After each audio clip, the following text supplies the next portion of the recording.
A lot of people can feel lost at some point in time or another, confused about where they're going, who they're becoming, but they're not lost at all.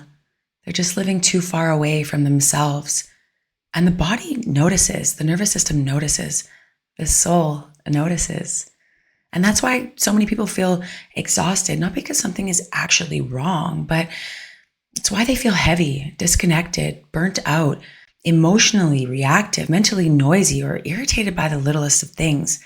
And that's because living out of alignment comes with a cost, a massive one at that. Now, I'm not talking about the people facing real tragedy, grieving unimaginable loss, or battling life-threatening illness. I'm talking about that everyday suffering, the kind that most people normalize, the quiet kind, the kind where your life looks functional on the outside, but inside, something ain't right. This isn't it. And the terrifying part is most people don't stop and listen to their own intuition.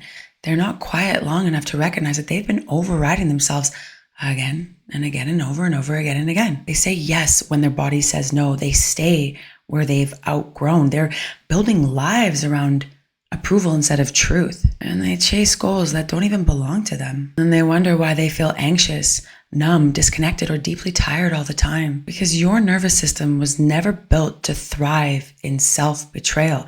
Hear me again. Your system was never built to thrive in self-betrayal. Ancient wisdom has been saying this for thousands of years. They spoke about living in accordance with the natural way, and that illness begins when humans separate themselves from truth, from nature, from spirit. And even the nervous system tells the same story today. When you constantly move against your intuition, against your values, against what your body knows to be true, the system enters conflict. And internal conflict creates friction. And that friction becomes anxiety, burnout, confusion, emotional exhaustion, chronic fatigue, overthinking, and a feeling of being stuck. Most people interpret the signal completely wrong. They think, my life is broken, it's messed up. No, your system is communicating. The anxiety might not be the enemy. The emptiness might not be the dysfunction, and the exhaustion doesn't mean that you're weak. Sometimes there's signals that you've been wandering too far from yourself. And the beautiful part about all this is that you don't need to be somebody else to heal.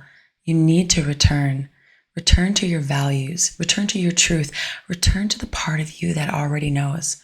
Because most people, they know what misalignment looks like and feels like in their life. And if you don't know, my contact information is in the description and I'd love to help you. But people know, you know which relationship is draining you.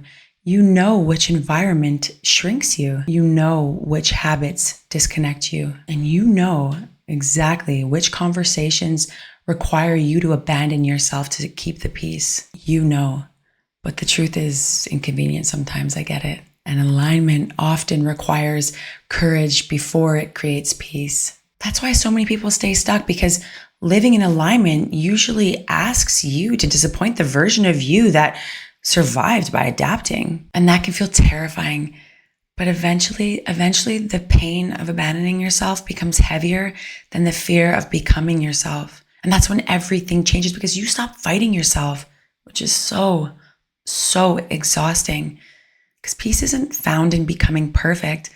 It's found when your body, mind, actions, values, and truth stop pulling in opposite directions. When your life is finally saying the same thing that your soul has been whispering all along. And maybe that's just what healing is. It's not fixing yourself, but remembering who you are. So please, stay grounded, stay close.